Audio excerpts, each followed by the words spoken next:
Pues somos Springall Lira, somos dos socios, Miguel Ángel Lira y yo, y llevamos juntos como despacho poco más de 20 años. Y aunque al principio construíamos como muchos arquitectos, logramos dejar de construir a partir del 95, nos dedicamos a hacer proyectos exclusivamente. Una de las cosas que más nos reta y más nos gusta es tener temas diferentes, situaciones diferentes, que cada proyecto sea una oportunidad de aprender, de ver las cosas desde otra óptica, de hacer una propuesta que esté íntimamente ligada con el proyecto mismo, con su entorno, de manera particular cada uno, ¿no? El proyecto de Liverpool Toluca ha sido uno de los ejercicios, yo creo que más divertidos que hemos hecho. El hecho de diseñar una fachada sin diseñar todo el edificio te da una posición muy fresca con respecto al proyecto. Quizás si hubiéramos diseñado toda la tienda habríamos llegado a conclusiones completamente distintas, pero las cosas son así, es decir, un edificio que es una especie de tambor, muy raro porque la planta del edificio original parece un círculo, parece un disco, pero en realidad está cortado en unos puntos, luego tiene unos salientes, como una especie como de escamas, que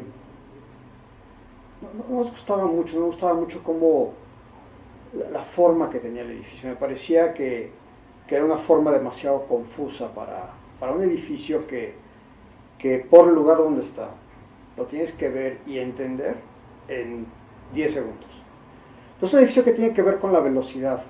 Y en ese sentido era muy importante que la forma fuera muy pura, fuera muy limpia, no tuviera nada que te confundiera. Uno de los retos era resolverla en un costo muy bajo.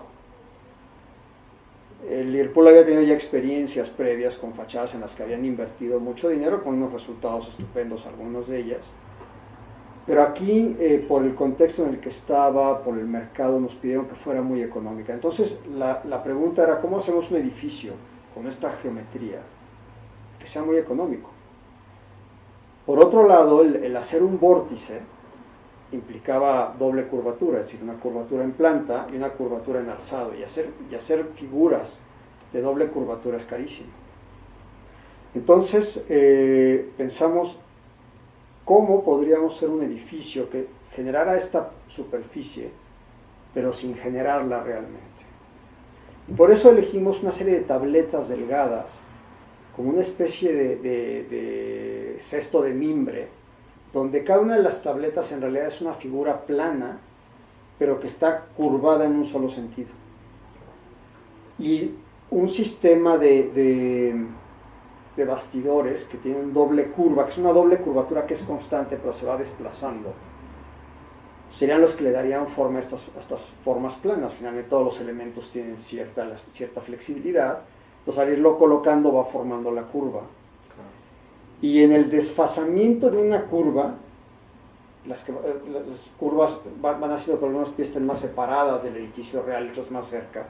En ese desplazamiento se genera la ilusión de la doble curvatura, de las ondas, del edificio blando. Y por otro lado también necesitábamos un edificio que no solamente fuera económico de construir, pero además se pudiera construir sin tener una tecnología demasiado costosa.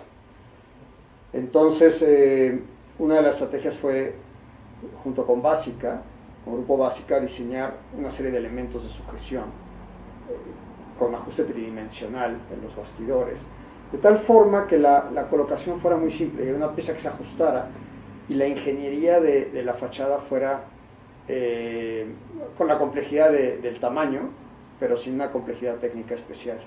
Y eso permitió sacarla en un costo muy bajo. Y el otro, que fue una pieza, la verdad es que muy divertida de hacer, un poquito más compleja, es así, pero muy pequeña, era la puerta de entrada, la única puerta hacia el estacionamiento, que es una especie de cono elíptico truncado y que da una sensación de profundidad muy grande, es una perspectiva forzada. Y que de alguna manera también se integrara con esta propia geometría. Fue una pieza que había que estudiarla con mucho cuidado, ¿no? El edificio opera de manera muy distinta de día y de noche. De día es un edificio blando, cálido, de madera, como un cesto, y de noche es como una carretera. Al principio sabíamos qué forma queríamos, más este es el primer conceptual que desarrollamos, que es en yeso, evidentemente no lo pensábamos en yeso, pero teníamos clara la forma. Seleccionamos varios posibles materiales. Uno era vidrio translúcido, vidrio al ácido, un vidrio que le diera una condición medio etérea. Otro era tabletas de fibra, de resina con madera. Y otra era aluminio. Entonces teníamos un edificio que podía ser translúcido, que podía ser plateado, o que podía ser color madera. Nos quedábamos con dos opciones, que eran el vidrio o la madera. A mí la madera me gustó porque fracciona menos las tabletas. Evidentemente no puedes tener tiras de vidrio de 200 metros, que es lo que mide el desarrollo de cada una de estas líneas, y en vidrio tenías que tenerlo fragmentado, pero en las tabletas de madera sí podíamos unir perfectamente, y por la escala era imposible de apreciar. Nos daba más la sensación de un cesto, de un elemento, de un nido incluso, ¿no? Donde las tiras, las ramitas son continuas, y por eso elegimos este material.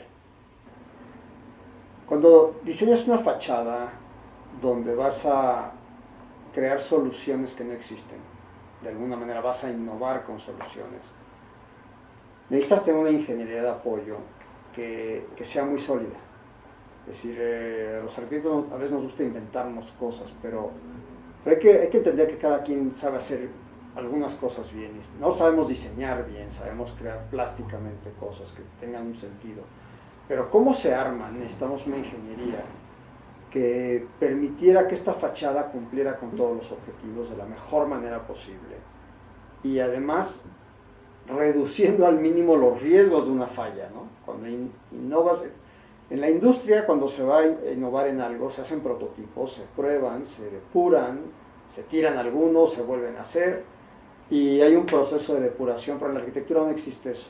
En la arquitectura se hacen las cosas una sola vez. Y aquí estábamos diseñando una fachada que necesitaba ese soporte de ingeniería. Y Grupo Básica nos ofrecía esta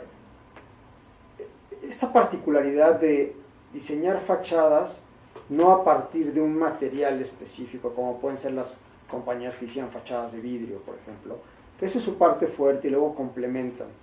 En Básica nos gustó mucho que tiene esta amplitud de miras, es decir, tienen la ingeniería, el conocimiento técnico, el conocimiento de detalle, está integrada por ingenieros y arquitectos, y es un equilibrio muy interesante, porque finalmente nos permite estar en el mismo, empatar lenguajes y completar con lo técnico el planteamiento plástico.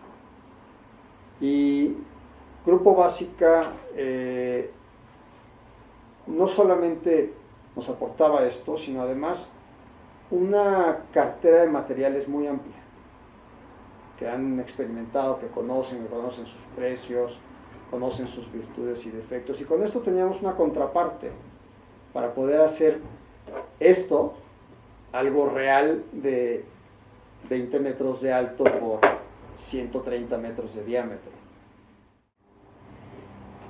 Cuando teníamos los primeros croquis y bocetos e intenciones, tuvimos nuestra primera reunión con Grupo Básica, concretamente con Enrique Pérez, y le explicamos lo que queríamos hacer y cuál era nuestra visión de